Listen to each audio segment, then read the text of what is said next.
네, 찬양 가운데 주님의 따뜻한 위로하심을 느낄 수 있어서 정말 가슴이 뭉클해집니다. 아마 감사드리고요. 우리 좌우에 계신 분들과 웃으시며 눈 마주치며 인사할까요? 우리는 한 가족입니다. 네, 사랑하며 축복합니다. 몇 년 전에 화제가 되었던 TV 프로그램이 있었는데요. 바로 백종원의 골목식당이라는 프로입니다. 이 프로그램이 그 당시에 참 반향을 많이 일으켜서 백종원 씨가 사실 연예인도 아닌데 연기 대상까지 받았던, 연예 대상입니까? 연예 대상까지 받았던 게 기억이 납니다. 이 프로를 가끔 저도 봤을 때 참 맛있겠다라는 그런 감정도 생기면서 또 여러 가지 또 많이 생각을 하게 하는 그런 부분들이 있더라고요. 이 프로가 사람들에게 사랑받게 된 이유는 단지 재미를 주는 프로그램이 아니고 어려운 자영업자들에게 실질적인 도움을 제공해 주면서 다시 재기하고 회복할 수 있도록 발판을 마련해 주는 거죠. 그래서 가슴 뭉클한 이야기들도 참 많이 이렇게 보게 되기도 하고요. 이 프로를 좀 보면서 그런 생각이 들었습니다. 이 잘 되는 음식점과 잘 안 되는 음식점에는 그만한 이유가 있다는 걸 발견하게 되죠. 좀 종합적으로 얘기해 보면 잘 되는 음식점은 우선 맛이 있어야 된다는 겁니다. 음식점의 본질은 맛입니다. 맛으로 승부를 해야 됩니다. 맛이 없으면 음식점은 결코 성공할 수가 없고요. 그리고 이런 좋은 맛을 내기 위해서는 좋은 품질의 재료를 사용해야 된다는 겁니다.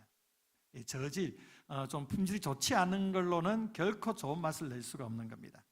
또한 고객 만족을 최우선으로 하는 최상의 서비스를 제공해 주어야 하고요. 더 나아가서 청결을 빼놓을 수가 없죠. 청결해야만 사람들이 오게 됩니다. 이런 음식점들은 잘 될 수밖에 없습니다. 그러나 여기에 미치지 못하면 그 음식점은 결국 문을 닫게 되고, 백종원 씨가 그 부분에 대해서 집중적으로 케어를 하는 것들을 보게 되죠. 이것은 우리 가정도 마찬가지입니다. 가정이나 집을 보면 이렇게 잘 되는 집안이 있고 잘 못 되는 집안도 있다라는 겁니다. 잘 되는 집은 잘 되는 대로 그 이유가 있고요. 잘 안 되는 집은 잘 안 되는 대로 이유가 있습니다. 오늘 우리가 읽은 이 짧은 한 절의 말씀에 이 두 집안의 모든 것이 다 담겨져 있습니다. 다윗은 점점 강하여지고요. 사울의 집은 점점 약하여 갔다라고 말씀을 합니다. 여러분의 집안은 어떠하기를 원하십니까? 다윗의 집처럼 점점 강성해지기를 원하십니까? 아니면 사울의 집처럼 점점 쇠락해져 가기를 원하십니까? 물어보나 마나 아니겠습니까? 다 강성해지기를 원하실 겁니다. 흥하여지기를 원하실 겁니다. 우리 서강교에 속해 있는 모든 가족들, 가정들이 다윗의 집처럼 날마다 흥해져가는, 강성해져가는 축복이 있기를 축복합니다. 우리 오늘 주시는 이 말씀을 통해 하나님 앞에서 어떤 길이 흥하는 길이고 어떤 길이 망하는 길인지 함께 배워가기를 원합니다. 이 사울의 집안은요, 하나님의 징계로 점점 약해져가는, 망하는 집안의 모습을 보여줍니다. 사울 집안이 망하는 모습이 여러 가지로 나타나 있는데, 이 사울 왕은 왕으로서 돈과 권력과 명예를 한 손에 거머쥐고 있으면서도 이 악령의 조정을 받아서 마음이 편치를 않습니다. 권력을 잃어버릴까 늘 불안함 속에 계속 살아오면서 다윗을 시기하고 그를 죽이고자 자신의 모든 것을 쏟으면서 다윗을 쫓으며 살았습니다. 사울이 다윗을 쫓아다녔지만 실상은 다윗으로 인해 사울이 스스로 쫓겨다니는 인생을 산 것입니다. 너무도 불행한 인생이죠.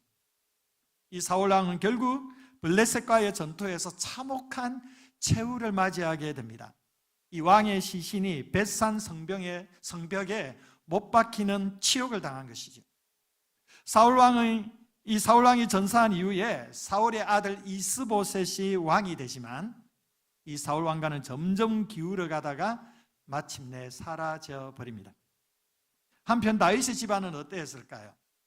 하나님의 축복으로 흥하는 집안의 모습을 보여줍니다. 다윗은 소년이지만 키가 3m나 되는 거장 골리앗을 쳐부수는 대승리를 거두었습니다. 그 이후에 사울 왕의 시기로 목숨이 오락가락하는 연단을 받았지만 이 연단이 끝나갈 무렵 블레셋의 시글락성에 머물 때 여러 지파로부터 장군들과 백성들이 다윗에게 합세하게 됩니다. 대세가 다윗에게로 기울여져 가고 있었다라는 겁니다. 사울이 죽은 다음 다윗은 헤브론으로 올라가서 유다 지파의 왕이 되었습니다. 헤브론에서 7년 반을 다스린 다윗은 예루살렘으로 올라가 드디어 이스라엘 전체의 통일 왕국의 왕이 되어서 33년을 다스리죠. 이처럼 다윗 왕국은 시글락에서 헤브론, 헤브론에서 예루살렘으로 이동하면서 점점 더 강성해져 갔습니다. 그리고 다윗의 아들 솔로몬 시대에 그야말로 다윗 왕국의 최전성기를 맞이하게 됩니다. 이렇게 사울의 집은 점점 망해져 가고 다윗의 집은 점점 흥해져 가는 이 모습이 오늘 읽었던 본문 3장 1절 이전에 2장에 기록된 그 말씀에서 여실히 드러나고 있습니다. 이 두 왕국의 전쟁의 상황에 대해서 소개해주고 있는데요, 사울 왕국은 그 아들 이스보셋이 왕이 잠시 되어서 아브넬이 군대 사령관으로 2년 동안 북쪽 이스라엘을 다스리게 됩니다.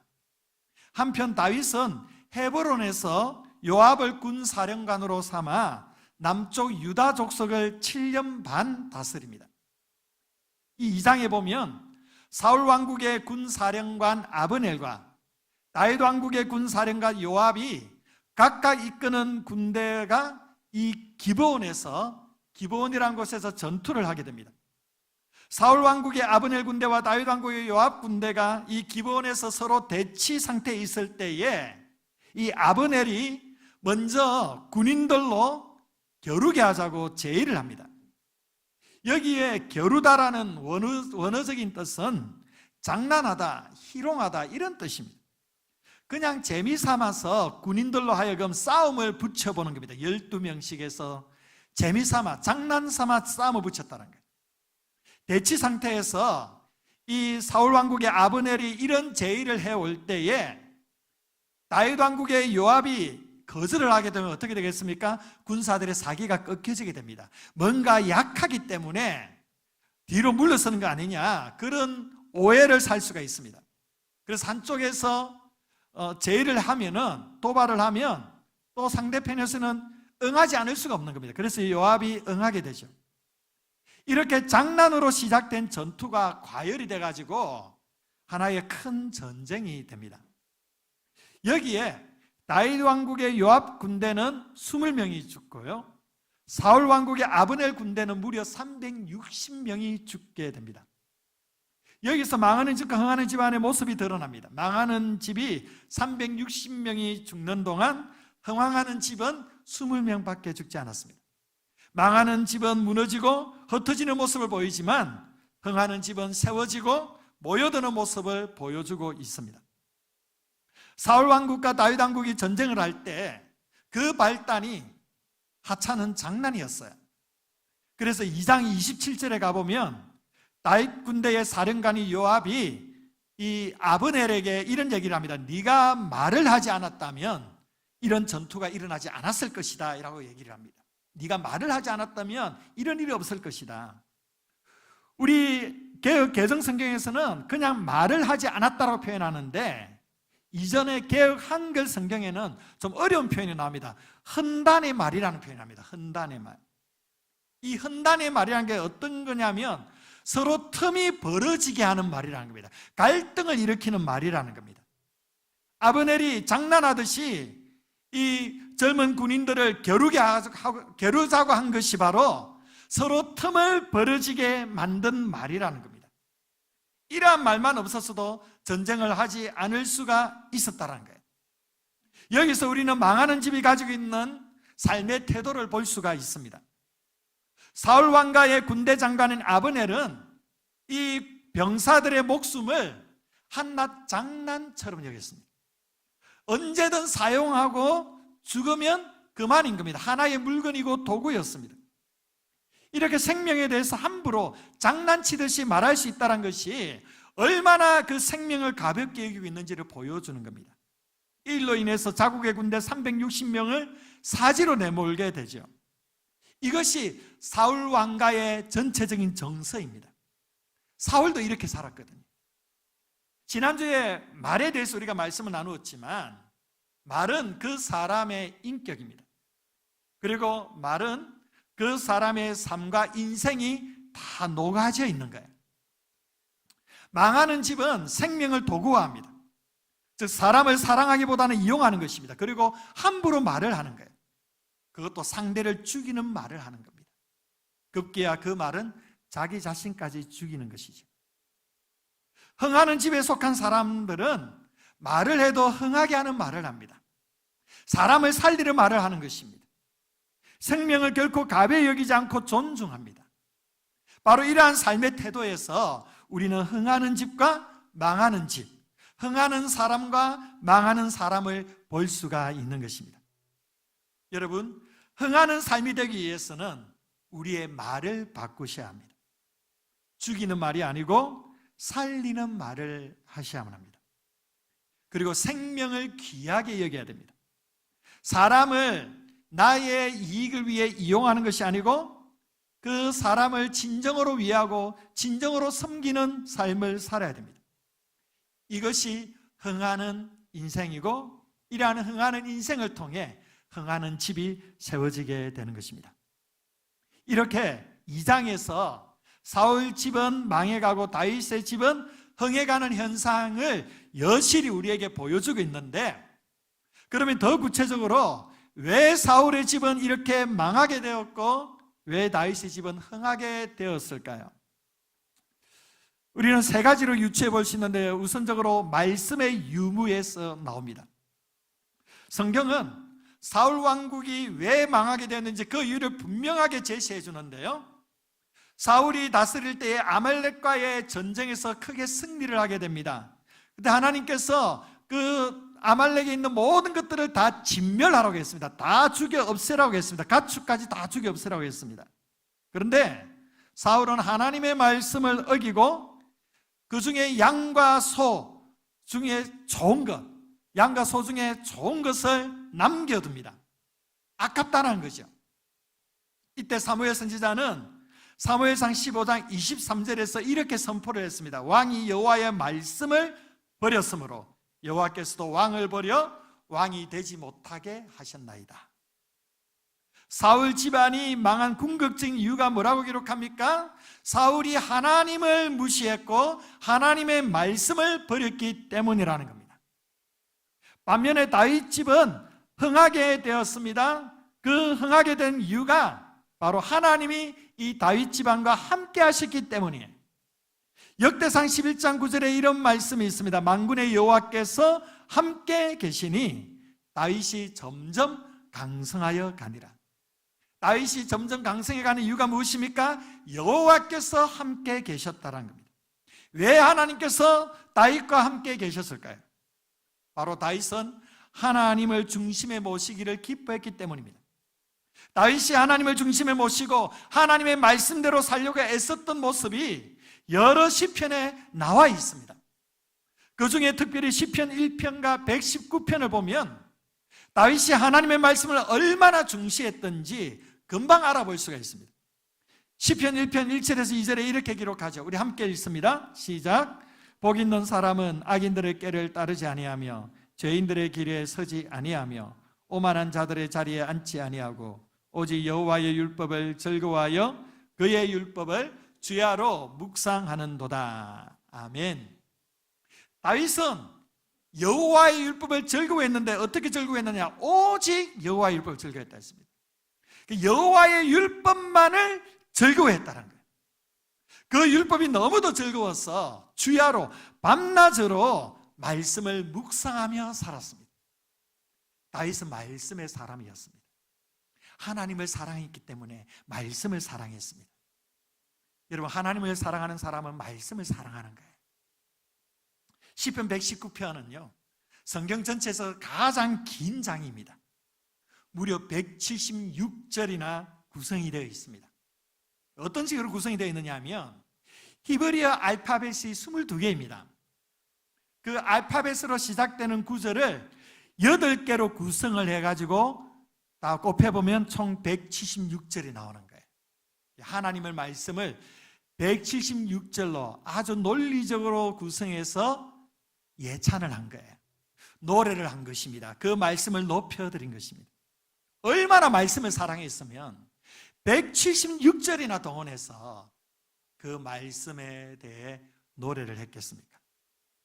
흥하는 개인과 흥하는 집안의 모습이 바로 이런 것입니다. 백만불 장학생 엄마 되기라는 베스트셀러 책의 저자인 황경애 사모님이 계십니다. 작년 5월에 저희 교회에도 오셔가지고 금요기도에 오셔서 귀한 간증으로 참 성도님들 많이 은혜를 받았는데요. 이 황경애 사모님은 젊은 나이에 미국의 도미에서 거기서 이민 2세 목회자와 결혼을 하고 아주 목회를 성공적으로 그렇게 하고 있었습니다.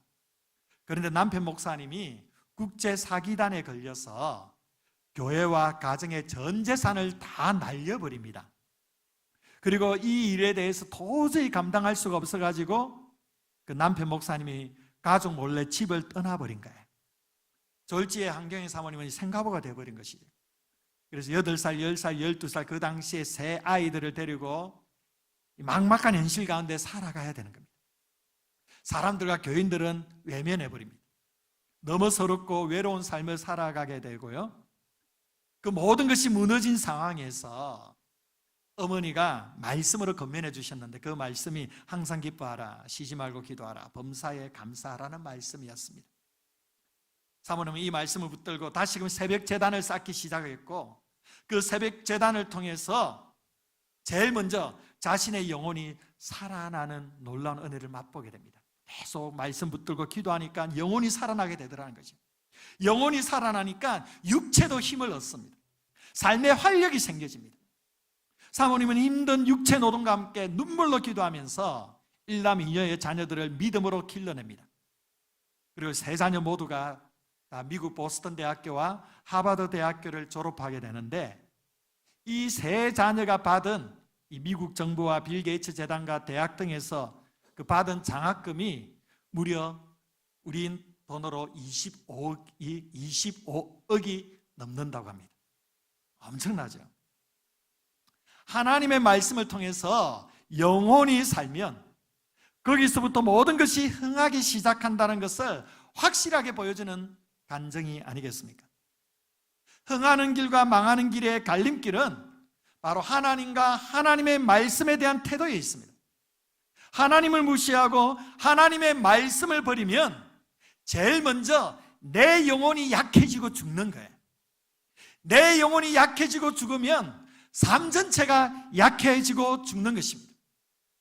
하나님을 중시하고 하나님의 말씀을 따르면 먼저 우리의 영혼이 살아나고 강해지는 것입니다. 영혼이 살아나고 강해지면 우리의 삶 전체가 강해지고 살아나게 되는 것입니다. 그래서 인생의 모든 고난과 어려움을 헤쳐나갈 수 있는 힘을 가지게 되는 것입니다. 여러분은 어떤 길을 가기를 원하십니까? 흥하는 길을 가시려면 우리 나 자신이 그리고 우리 가정이 얼마만큼 하나님의 말씀을 달게 받아들이는지, 얼마만큼 그 말씀대로 살려고 애를 쓰는지 늘 말씀 앞에 우리 자신을 점검할 수 있어야 합니다. 말씀 붙드는 인생, 말씀 붙드는 집이 흥하는 인생이요 흥하는 집이라는 사실을 기억하시기를 바랍니다. 두 번째로는 회개의 유무에 있습니다. 회개가 있고 없고의 차이입니다.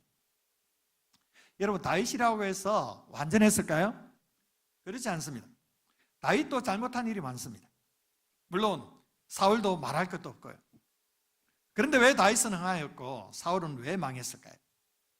사울의 삶에는 회개가 없었고요, 다윗의 삶에는 회개가 있었기 때문입니다. 조금 전에 말씀을 나누었지만 하나님께서 아말렉을 쳐서 그들의 모든 소유를 남기지 말고 다 죽이라고 했을 때 사울은 이 하나님의 명령을 어기고 좋은 양과 좋은 소를 죽이지 않고 남겨두었습니다. 사무엘 선지자가 사울 왕에게 찾아가 물었습니다. 하나님이 다 죽이라고 했는데 이게 어찌된 일이냐? 그때 사울은 거짓말을 합니다. 자기가 한 것이 아니라는 거예요. 백성들이 하나님께 제사하기 위해서 남겨놨다는 겁니다. 이거 좋은 거 아닙니까? 라고 항변을 합니다. 죄를 짓고도 회개하지 않습니다. 뻔뻔스럽게 변명하고 남에게 책임을 전가시키려고 합니다. 그러면서 뭐라고 말하느냐 하면 사무엘상 15장 30절에 사울이 이렇게 사무엘에게 얘기합니다. 사울이 이르되 내가 범죄하였을지라도 이제 청하옵나니 내 백성의 장로들 앞과 이스라엘 앞에서 나를 높이사 나와 함께 돌아가서 내가 당신의 하나님 여호와께 경배하게 하소서 하더라. 이 말씀의 의미가 뭡니까? 설령 내가 범죄했다 하더라도 그래도 내가 왕이지 않습니까? 왜 이렇게 백성들이 다 보는 앞에서 저에게 면박을 주면 어떻게 되겠습니까? 저의 채통을 좀 지켜줘야 되지 않습니까? 이런 얘기예요. 내가 반드시 하나님께 경배 드릴 테니까 제발 이 백성들 보는 앞에서 저에게 뭐라 하지 마십시오. 왕의 권위를 제발 좀 존중해 주십시오. 이런 얘기인 겁니다. 이게 회개입니까? 결코 회개가 아니죠. 하나님 앞에 자신의 잘못을 깨달아 아주 통절하게 회개해야 되는데 회개는커녕 자신의 체면만 지금 생각하고 있는 거예요. 사울의 삶의 전체를 보았을 때 사울은 한 번도 자신의 잘못에 대해 진지하게 회개한 적이 없습니다. 그래서 망하는 인생이 된 것입니다. 그러나 다윗은 어땠습니까? 사실 인간적으로 생각해 보면 다윗이 지은 죄가 사울이 지은 죄보다 훨씬 더 크고 악랄한 죄입니다. 어떤 죄를 지었습니까? 우리아의 아내 밧세바와 간음을 하고 이 사실을 은폐하기 위해서 그 충직한 신하였던 우리아를 죽입니다. 얼마나 파렴치한 범죄입니까? 그때 나단 선지자가 와서 그 죄를 지적하였을 때 다윗이 어떻게 했습니까? 즉각적으로 회개하였습니다. 어느 정도 회개하였습니까? 침상이 눈물에 젖을 만큼 정말로 처절하게 식음을 전폐하고 주님 앞에 회개하였습니다. 그 회개의 고백들이 시편 51편에 진솔하게 우리에게 소개되고 있지 않습니까? 그리고 다윗은 하나님의 뜻에 반하게 인구조사를 통해 자신의 군사력을 과시하려고 했을 때 그때도 하나님 앞에 통절하게 회개하면서 하나님께 제단을 쌓았습니다. 다윗 또한 인간적으로 연약한 존재입니다. 늘 죄에 넘어지는 존재였습니다. 그럼에도 불구하고 그의 삶을 하나님께서 인정해 주신 것은 바로 다윗은 회개의 사람이었기 때문입니다. 늘 말씀 앞에 겸손하였고 자신의 그 연약함에 대해 하나님 앞에 겸손하게 회개했던 인물이 바로 다윗이었습니다. 하나님께서 이러한 다윗을 흥하게 하신 것입니다. 여러분, 죄를 안 지으면 좋겠지만 우리는 언제든지 죄를 지을 수밖에 없는 연약한 존재이지 않습니까? 우리가 이렇게 죄를 지을 수밖에 없는 연약한 존재이기 때문에 예수님께서 십자가에 못 박혀 죽으신 것입니다. 그리고 그 죄를 처리할 수 있는, 그 죄에서 회복할 수 있는 길을 열어주셨습니다. 그게 바로 회개입니다. 그러기 때문에 우리는 죄를 지을 때마다 다윗처럼 하나님 앞에 통회하고 자복하며 회개해야 합니다. 바로 회개가 하나님께로 돌이키는 유일한 비결입니다. 바로 이것이 하나님 앞에 흥하는 인생의 모습입니다. 여러분의 삶 가운데 하나님 앞에서 회개의 열매가 아름답게 맺어지기를 축복합니다. 세 번째로는 용서의 유무입니다. 용서의 있고 없고의 차이입니다. 다윗이 골리앗과의 싸움에서 승리한 이후에 사울의 마음에는 다윗을 향한 시기심과 질투심이 막 불타올랐습니다. 그리고 한 번도 이 시기와 질투심을 꺾지 않고 다윗을 죽이려고 했습니다. 10년이라는 시간 동안 다윗을 죽이기 위해 모든 것을 쏟아서 추격하며 살았습니다. 그런데 다윗은 어땠습니까? 이러한 사울에게 복수할 기회가 2번씩이나 있었음에도 불구하고 사울을 죽이지 않고 용서했습니다. 하나님께서 세우신 왕을 죽일 수가 없다라는 겁니다.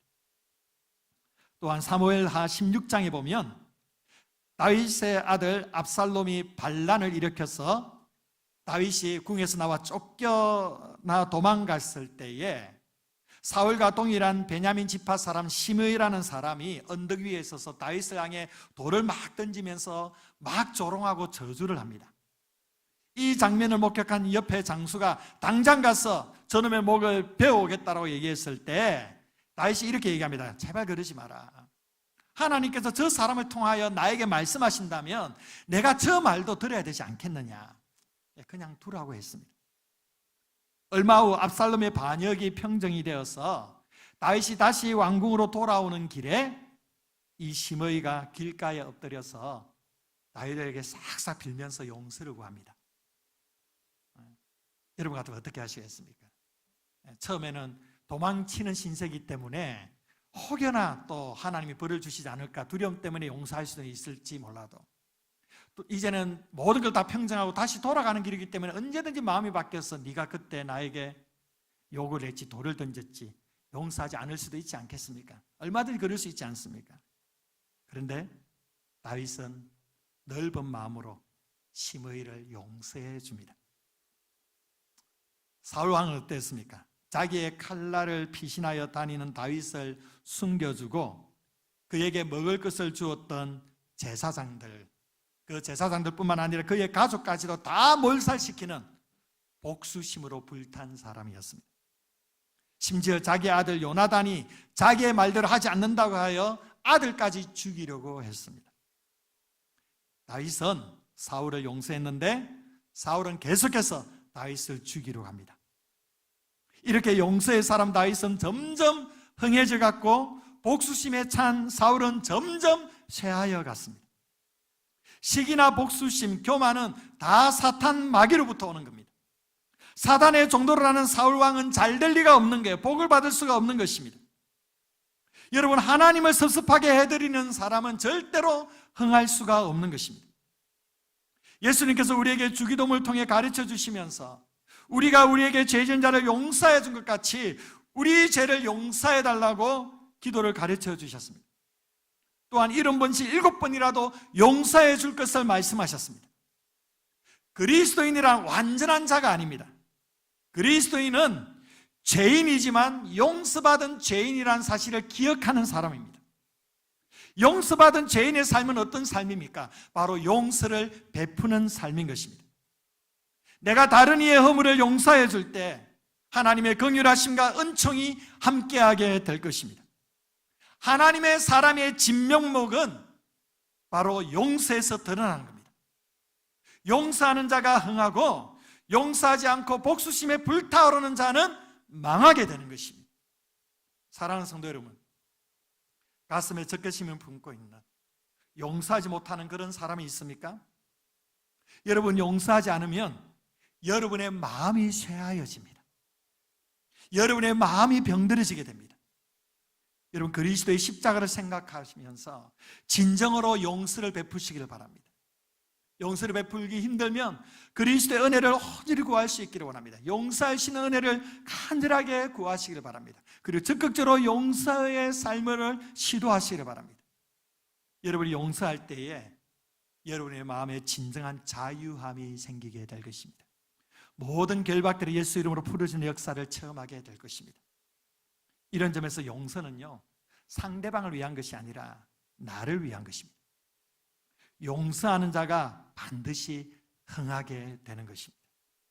이처럼 다윗과 사울의 집의 차이는 이런 차이가 있습니다. 말씀을 붙드느냐 붙들지 않느냐,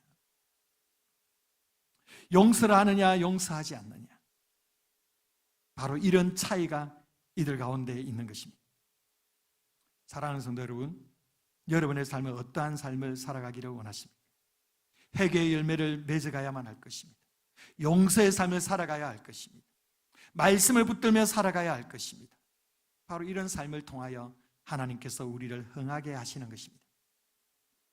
자, 이렇게 사울 집안이 망하고 다윗 집안이 흥하는 이 현실과 원인을 제가 말씀을 드렸는데요, 이제 이 진리를 카리스마라는 단어를 통해서 우리의 삶에 구체적으로 적용을 해 보기를 원합니다. 여러분, 카리스마가 무엇입니까? 눈에 힘을 주는 것이 카리스마입니까? 목소리를 카랑카랑하게 하고 아주 위험 있게 하는 것이 카리스마입니까? 여러분, 카리스마라는 말을 많이 들어보실 텐데요, 이 카리스마라는 뜻은 남들을 나에게 이끄는 힘을 의미합니다. 남들을 나에게 이끄는 힘. 그러면 이 카리스마에는 어떤 뜻이 담겨 있을까요? 리더십의 대가 존 맥스웰의 관계의 기술이라는 책에서 이 카리스마의 특징을 영어 단어 철자를 가지고 설명을 해 주었습니다. 카리스마, C, 컨선, 관심이에요, 관심. H는 헬프, 도움. A는 액션, 행동의 열정. R은 리절트, 결과와 열매. I는 인플루언스, 영향. S는 센시티비티, 민감. M은 모티베이션, 동기 유발. A는 어피어메이션, 칭찬, 인정. 이런 특징이 있다는 겁니다. 카리스마의 삶. 이렇게 관심, 도움, 행동, 결과, 영향, 민감, 동기 유발, 인정과 칭찬, 이 모든 것이 어울려서 다른 사람을 이끄는 카리스마가 된다는 거예요. 여기에 설명한 카리스마 면에서 사울과 다윗을 한번 비교해 볼까요? 관심입니다. 사울은 자기 마음에 안 들면 자식에게도 창을 던질 정도로 다른 사람에 대해서 무관심했습니다. 그러나 다윗은 가족과 부하와 심지어 원수에게도 사랑에 관심을 보였습니다. 도움을 볼까요? 사울은 자기 마음에 안 들면 자기를 돕는 사람도 죽이려고 했지만 다윗은 원수까지도 도와주었습니다. 그의 행동의 열정을 볼까요? 사울은 시기의 열정은 있었지만 선행의 열정은 없었습니다.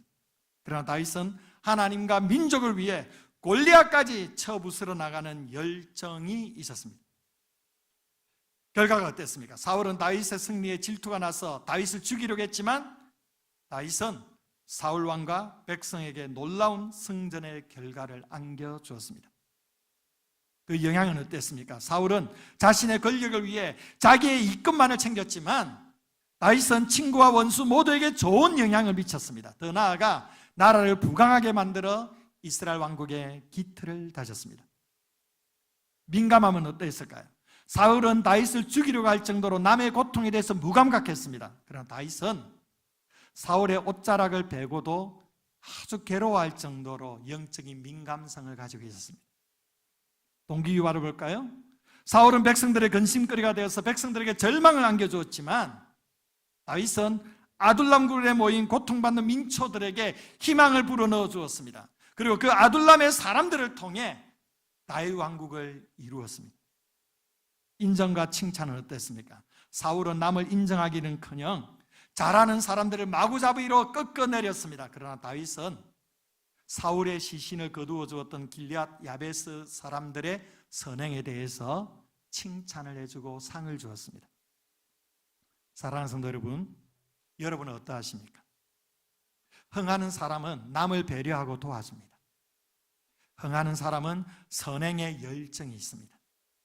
흥하는 사람은 선한 일을 시작했으면 반드시 그 결과로 나타냅니다. 흥하는 사람은 남들에게 선한 영향력을 미칩니다. 흥하는 사람은 남들의 고통에 민감한 반응을 보입니다. 흥하는 사람들은 남들에게 동기부여를 해서 희망을 불어넣어 줍니다. 흥하는 사람들은 남들을 칭찬하고 격려해 줍니다.